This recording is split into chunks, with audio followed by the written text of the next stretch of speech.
for things to happen and then cite people who no longer exist. And then be part-time even with what it was that they asked us to do. Throughout history, it has been the poets, it has been the creatives, it has been the community organizers, right? Who were able to take a bold look at what was going on, see it truly for what it was, not be confused and thrown off by the sentimentality of all the disparaging things, enough to imagine, envision, and create for what happens when it's all over. Because there is a world that we still need to occupy when things settle down. I know a lot of us are turning our attention, and I'm going to speak clearly about this. A lot of us are turning our attention to what's going on in Palestine. Hey, thanks for speaking on it. So we get the facts. What I do want to say about that as well is that the only way something like that can happen in that region is if the biggest continent that's beneath it was controlled, colonized, interfered with, disabled, and not able to police its own area, to where we have to cry overseas about something that technically our way of life has contributed to. And so we can mourn for those who are in their suffering, but there are going to be those who respond to the symptoms of something, and they have equal place. And then there are those who are here to speak about the cause of something. And so what we're seeing is a symptom. If we keep directing our attention solely on symptoms, we're going to keep going to a gradual perpetuation of history, where none of us are learning. We're just getting angry and shouting out creatively and saying, hear my message, and lacking the ability to know how your movement may come into fold with my movement, and we can move forth together. I see a lot of separating movements.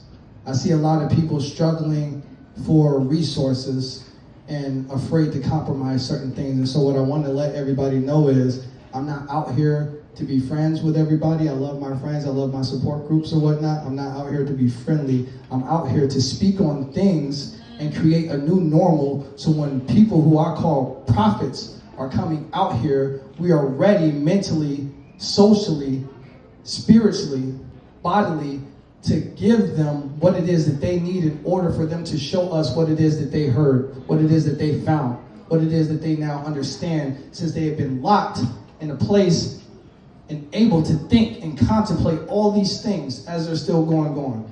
I say prisoners are the prophets. That is a potential, not a promise. That means about you have to be intentional about your own healing, about who you are. It don't look like everybody else's. I'm very proud of my name because I say I was one of those ones who was able to change and still have my name intact. Dignity is a big thing. Integrity is a big thing. Discipline after that. The discernment of these things are big things. So it takes a lot to come out of something and still see your own humanity, say to the world who you are, and then try to create. A prophet is one who hears an inspired message and communicates it. Creatives are prophets. Poets are prophets. What we do behind our creations is the change that we are able to create, right? We can't keep talking about stuff and then waiting for things to be done, or sit here and say, you do that, or not understand what someone else is doing if you're not doing nothing at all.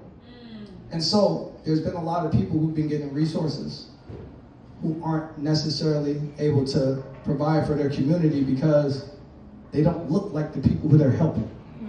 But they hire those who have the experience, and therefore how I see it is the same system is perpetuated because they are where they are and they're not hiring on people in a long-term position that has those experiences. They're not asking the opinion of creatives, of poets. They're going through the same algorithm. I'm not impressed by degrees. I'm not impressed about none of that. I'm impressed about what works you can show me that you've done, and then how you can show me that I can assist you. That's what impresses me. We can all think. but she said it's about doing, right? And so prisoners are prophets. People here are prophets. People here are able to take a message and do something with it. And I want y'all to recognize that power is in you right now. Power is in a community that decides to actually be receptive to its creatives, to its returning citizens. I say prisoners of war because your body does not know if you are in Iraq, the hood, or prison. If your limbic system is not developed based off you staying in a vigilant, hyperactive state of fight or flight, you do not have the ability to use your frontal lobe for discernment. You're perpetuating, reenacting, rehearsing the same things and asking why doesn't something different occur. Trauma is a war.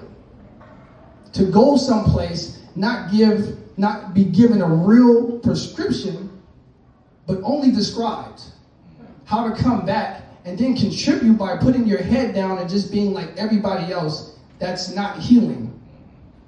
Prison does that. You don't put your child in timeout and say, just sit there until I get tired. And then if they didn't get it, well, at some point in time, they got to get out of timeout anyway. We heard one of the prophets in prison say 95% of them come back to your community. If you care about your community, this is the practicing of community. Welcoming prisoners back is the practice of community. Being able to be a bridge, a door, a seeker. Because way of life didn't create real life self. He came from a community. Why are ye surprised? The kingdom,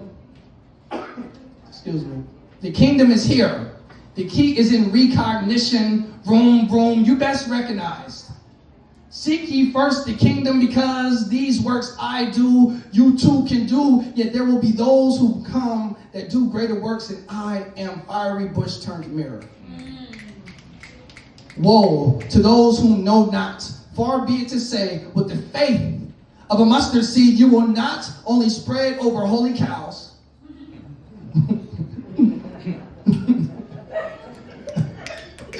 but reimagine, relocate, redistribute mountains, for they were once trees that grew old, and we whom inherit their stories grow up upon their past and speak their tales to the future. Let these leaves fall into discern the changing folklores and fables, framing faith in figures that fear, fester, and fixate, then reduce themselves to paper, so that the lesson may live on to other forms whom have lost their minds. I was once forgotten.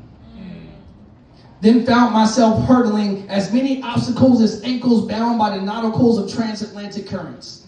I am free from your prisms, pictures, Pandoras, paradigms, paradoxes, perceptions, prisons, politics, promises. Pardon the parable, but to everything its purpose, my proof. This mind, potential.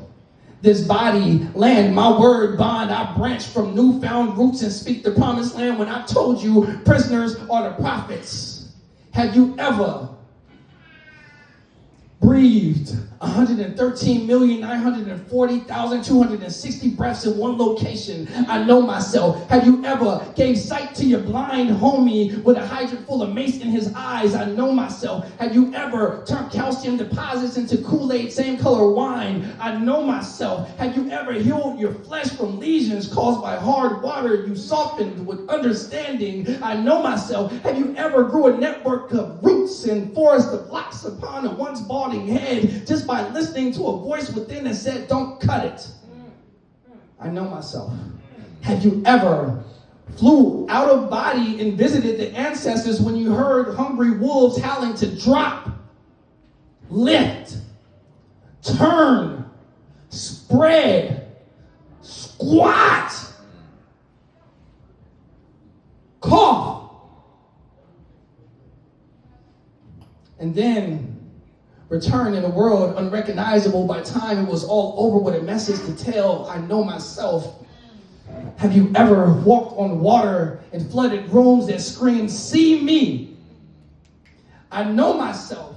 Have you ever been the eye of a constant storm? I know myself, and I am Malcolm in this moment, because he said we don't change their minds The revolution we need is a revolution of the mind. I am Fred in this moment. He said you can't kill a revolutionary, but you can kill revolution. Hold on real quick. For those who know me, know I love Fred Hampton.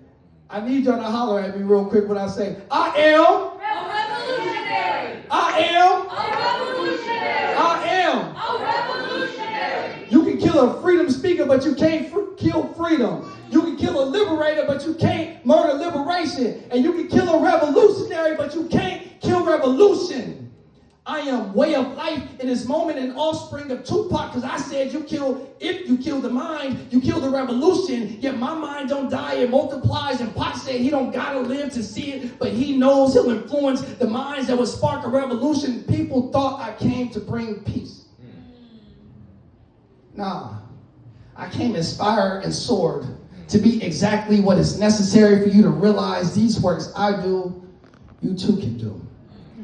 No more excuses. Those illusions will not hide nor keep you safe from truth. Now come, let's do work together. Woo.